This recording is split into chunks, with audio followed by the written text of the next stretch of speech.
Man overboard. Skipper, you get a man overboard, you've got an instant mayday situation on your boat. One of your crew members' life is now in grave and imminent danger, and you've got to get back there and save them. There are various methods. This is but one. This works really well. This particular method works really well when the boat is short-handed, when there's only a couple of people on board, for instance. One person on their own can carry out this manoeuvre all by themselves.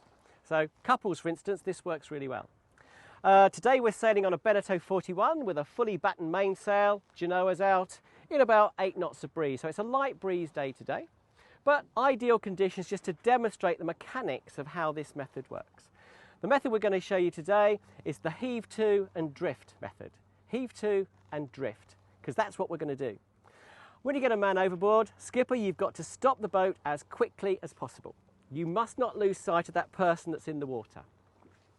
The gear, the man overboard gear, gets released. We've got the Dan buoy in the corner, the horseshoe, they both get released at the same time. Crew will be pointing at the casualty so you don't lose track. And skipper, your job is to get the boat stopped.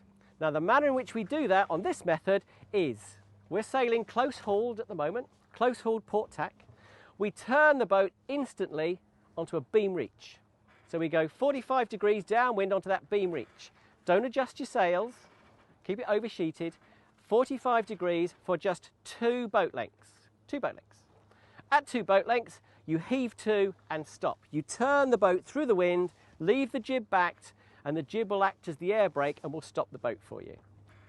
You will then drift down towards and onto your casualty where you'll do the pickup. That's how it is in theory. I'll show you how we do it in practice.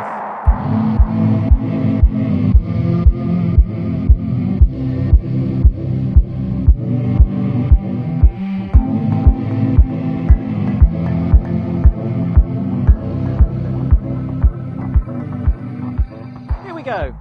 Light wind day today, like I say, only about 8 knots of breeze, but this is how we do it. Okay, man overboard, release the gear. Crew, point at our casualty. We turn the boat off the wind to beam reach. Crew pointing, that's it. Don't go deeper than beam reach for just 2 boat lengths. That's 1. That's 2 boat lengths. We now heave to and stop. Throw the boat into attack.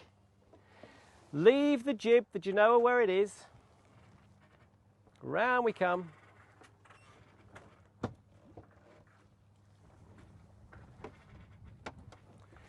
Okay, Jane, can you clip on and go forward to the pickup, please? The jib, the Genoa, is now backed in the opposite direction, just like you do on a heave to. We now start the engine. I'm going to use the engine merely to keep the boat positioned so that we drift down on the casualty. If you look, you'll see the casualty is now 45 degrees, thereabouts, on our port bow. From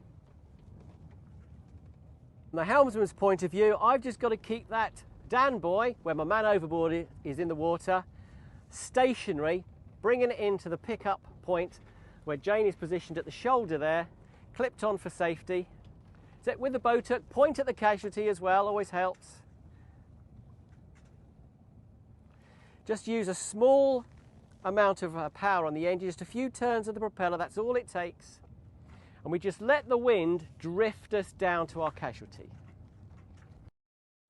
It's the wind blowing the boat sideways that's going to do all the work for us as it drifts us down.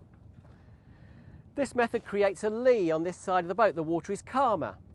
The boat is naturally heeled on the heave to, so this has less freeboard on this side. It's lower, easier for the pickup. In comes our casualty. Our casualty is coming alongside. The boat is stationary as our casualty comes alongside. There we go. Then you need to go into phase 2, which is picking the casualty out of the water. But that's the man overboard method that we recommend. As I say, it's the heave to and drift method. Works really well when you're short-handed.